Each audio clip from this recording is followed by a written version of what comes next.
কৃষ্ণ ভজন কৃষ্ণ সাধন করতে হবে না। সাথে পাতে সবে মিলিয়ে দাঁড়িতে বসে আর কীর্তন করো সবে হাতে তালে। ভগবান জগৎ সংসার করলেন,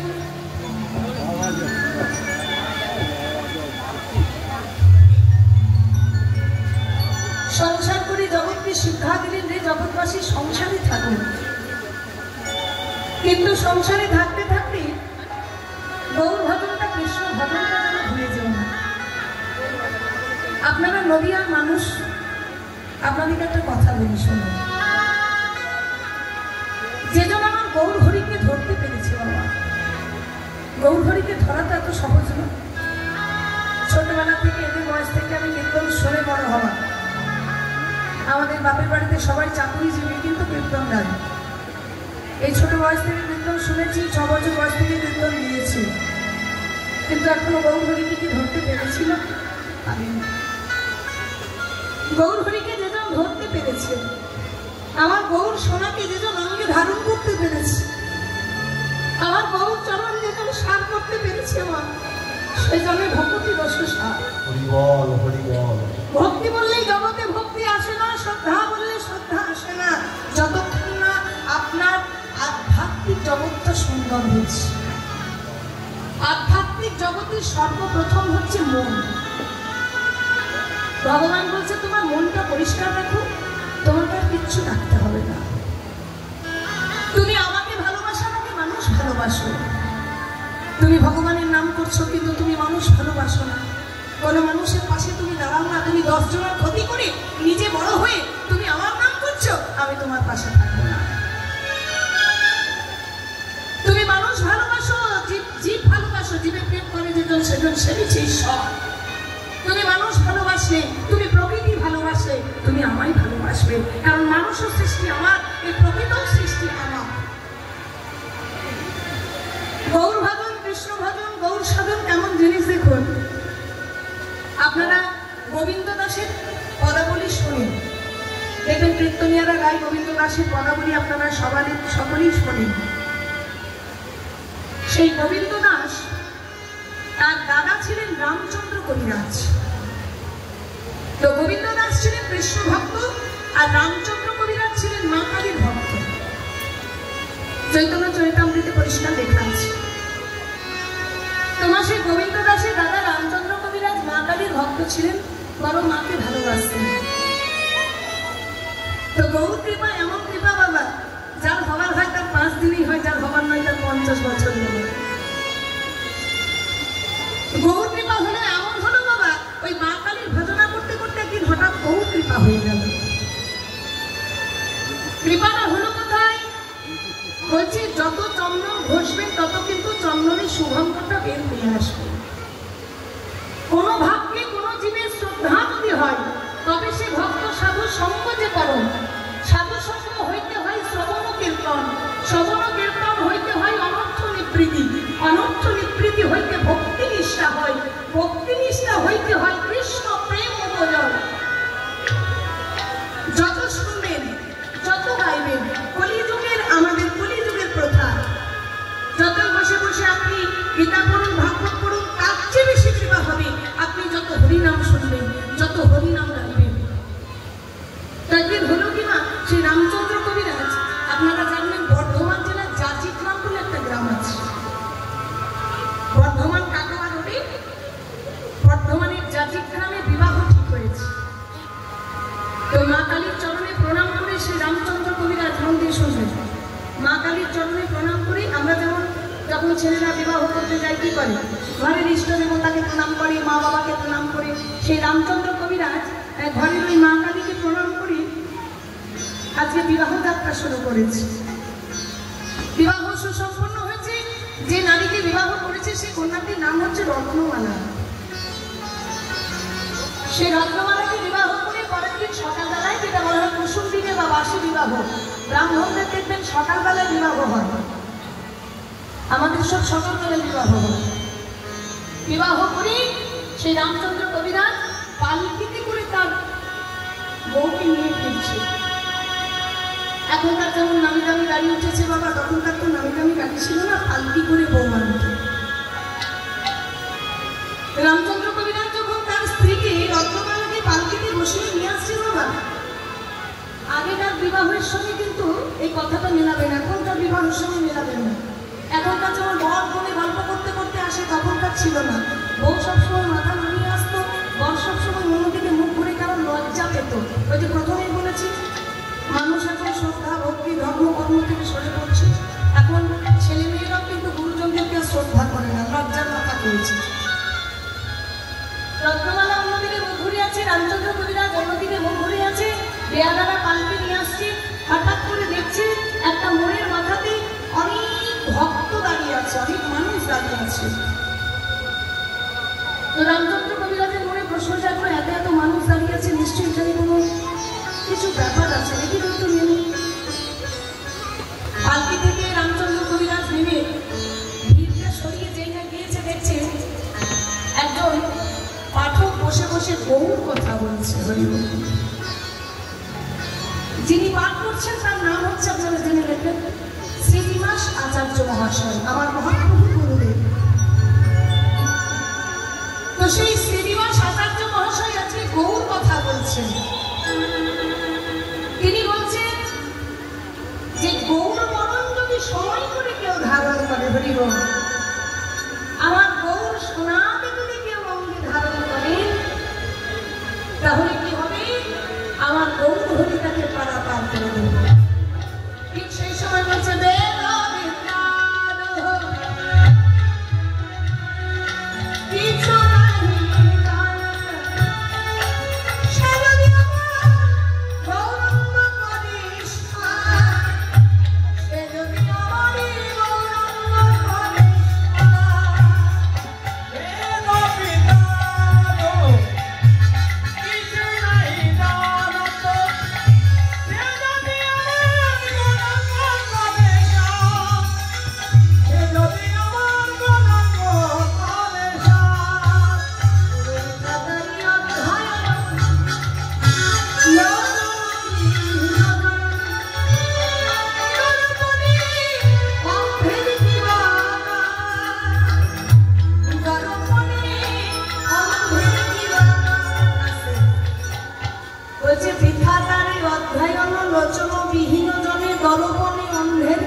অন্ধকে কখনো আয়নার মর্ম বোঝে গো।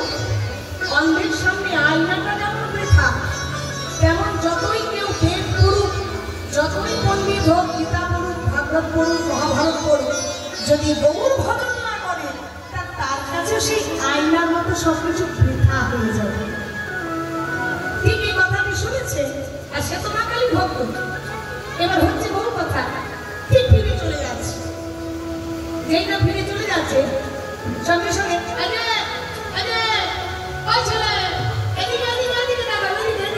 তোমাকে বলছি, তোমাকে, আপনারা তো চলে দেখাচ্ছেন। আশ্চর্য,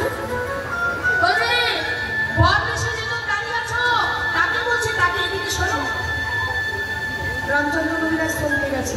এত এত মানুষের মধ্যে আমার কেন যাচ্ছে? আমার কি মনে হয় জানো, তুমি ঘর বসে দাঁড়িয়ে আছো বটে, কিন্তু তোমার দেহটা সংসার সাধনের জন্য নয়। আমার মনে হয় তোমার দেহটা ভগবান দিয়েছে গৌর ভজন বর্ষণে দাঁড়িয়ে আছে। ও বসে আছে রত্নমালা,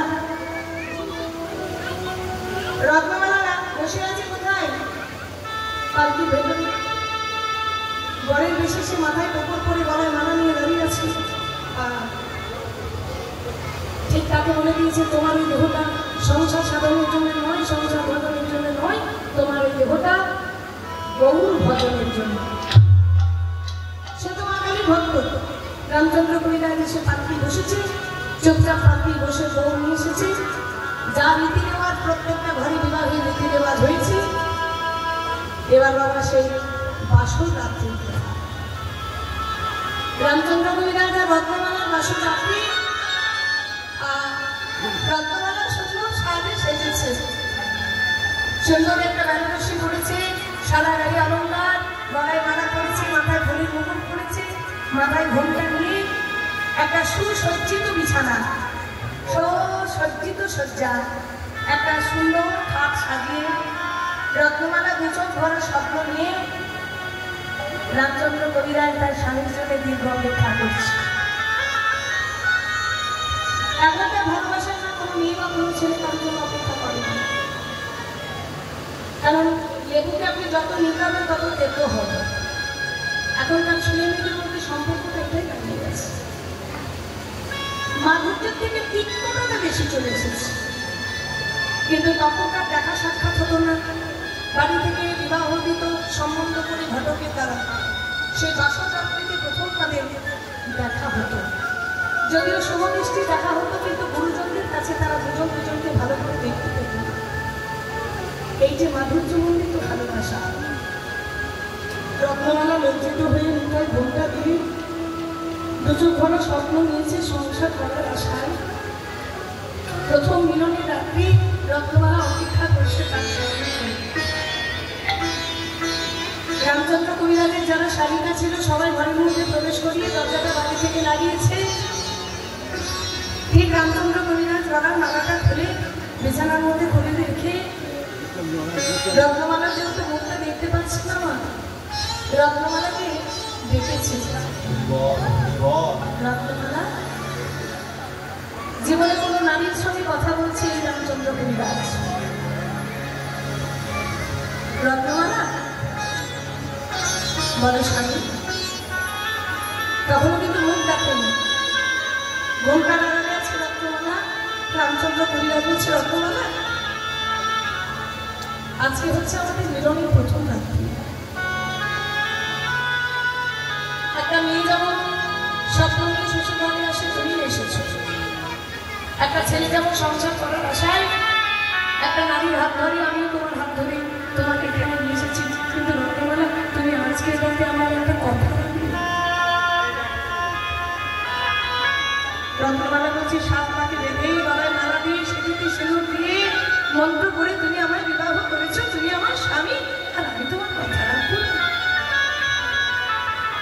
রত্নমালা তাহলে আমার হাতে হাত দিয়ে কথা দাও, আজকে রাত্রিতে আমি যা বলবো তুমি তাই কথা রাখবো। রত্নমালা হাতে হাত দিয়েছে। প্রথম কোনো পুরুষের ছোঁয়া সারা শরীরে একটা শিহরণ দিয়েছে। হাতে হাত দিয়ে আমি কথা দিই, আজকে রাতে তুমি আমার কাছে যা চাইবে। একা একা জানা আমি যাবো না, কথা দিয়েছি। কিন্তু তবে রত্নমালা তোমার মুখটা একবার খুলে। রত্নমালার মুখটা দেখছে, সে মায়াবী সুন্দরী মুখ। সে মুখটা দেখে বলছে, রত্নমালা তুমি যখন তুমি আমায় কথা দিলে তুমি আজকে রাতে আমার কথা রাখবে, তাহলে তুমি আমায় বিদায় দাও।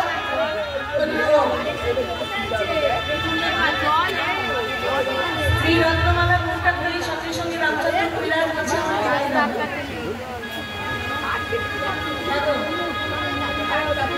কোনো মেয়ে যদি পুরসজ্জা রাত্রিতে তার স্বামী একটা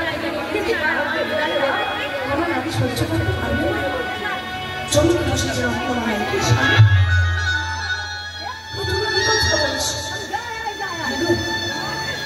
তুমি আমার বিদায় দেবে না? তুমি শোনোনি যখন তুমি পালকির মধ্যে বসেছিলে, ওই ওখানে গৌর কথা হচ্ছিল, আমি গৌর কথা শুনছিলাম। সারা জীবন মা কালীকে ভজনা করলাম, কিন্তু জানি না ওই গৌর নামে কি আছে, ওই গৌর নামে কি জাদু কি মধু আছে। ওই গৌর নামটা শোনার পর থেকে যেন আমি নিজের অন্তরে অন্তরে গৌর হরিকে ভালোবেসে ফেলেছি। তাই গৌর হরি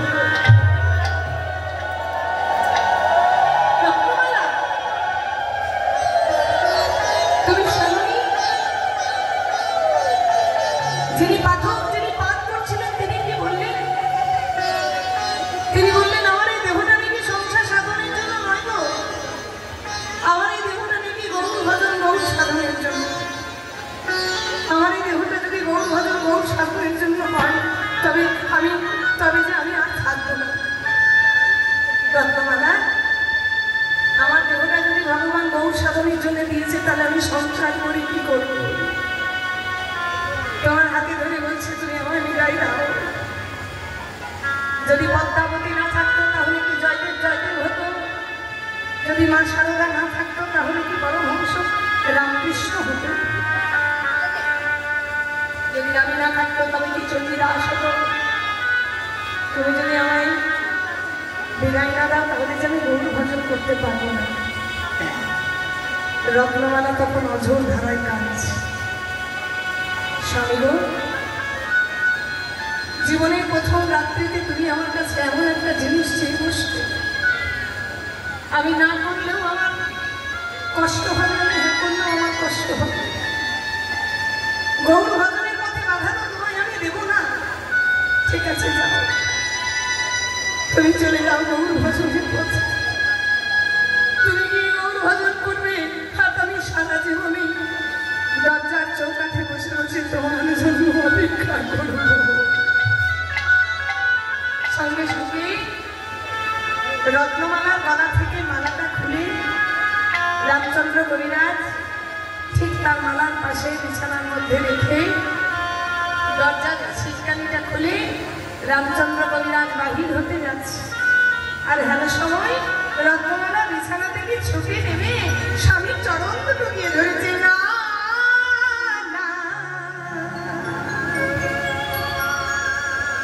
স্বামী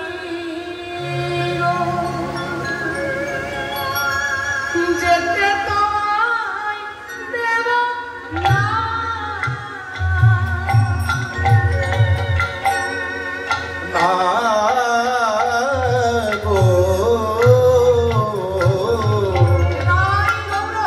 যেতে তোমায় দেব না,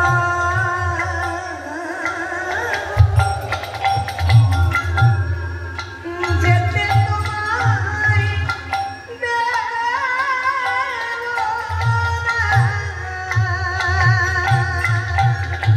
না গো, যেতে তোমায় দেব না। রত্নমালা, তুমি তো নিজেই বললে তুমি আমায় বিদায় দেবে।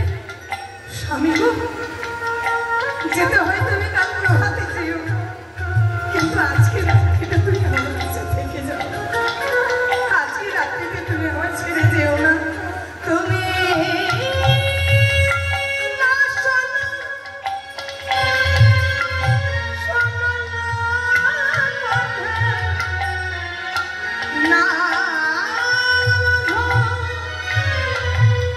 নারীর মনে রবে। তুমি না শোনো, শোনো না কথা, না বোঝো নারীর মনে ব্যথা।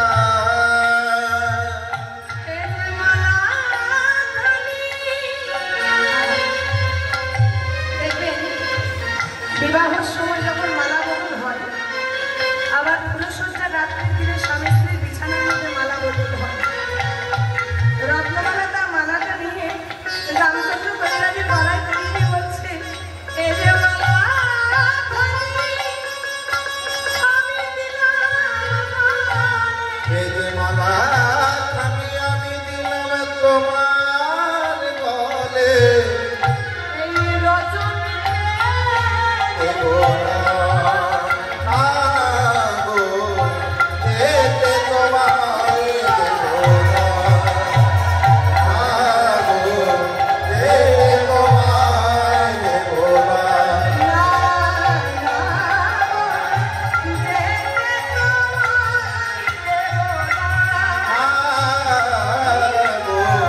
যেতে তোমায় দেব না, যেতে তোমায় দেব না, যেতে তোমায় দেব না।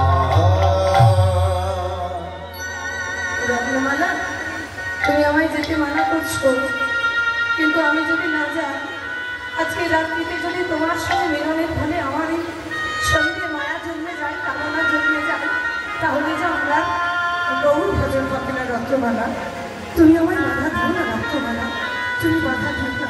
আজকে রাত্রিটা আমার থাকতে অনুরোধ করো না। আজ রাত্রি থাকলে আমার যে গৌর ভজনের পথে বাধা হয়ে যাবে। সঙ্গে সঙ্গে রত্নমালার হাত দুটো ধরে মাথায় হাত দিয়ে বলছে, তুমি এখানে বসে গৌর ভজন করো, আর আমি যাচ্ছি গৌর ভজনের পথে। রামচন্দ্র কবিরাজ সেই বাসর রাত্রিতে বিদায় নিয়েছিল সংসার ছেড়ে গৌর ভজনের পথে। ওই জন্যই আপনাদেরকে বললাম, যদি গৌর ভজনের সময় হয়, গৌর কৃপা যদি হয়, তাহলে আমার সংসার আমাদেরকে ত্যাগ করে দেবে। আমাদেরকে সংসার ত্যাগ করতে হবে। সংসার ত্যাগ করে আজকে রামচন্দ্র কবিরাজ গৌর ভজনের পথে গেছে। আমরা সেই গৌর কথা শুনতে বসেছি। যে গৌরাঙ্গকে পেতে হলে এই বিদ্যা অধ্যয়ন করার থেকেও সবচেয়ে বড় কথা মা সময় করে সুযোগ করে সময় চলিয়া যাই নদীর সতীর প্রাণ। শোনা আপনারা শুনতে পাচ্ছেন? আপনারা শুনতে পাচ্ছেন?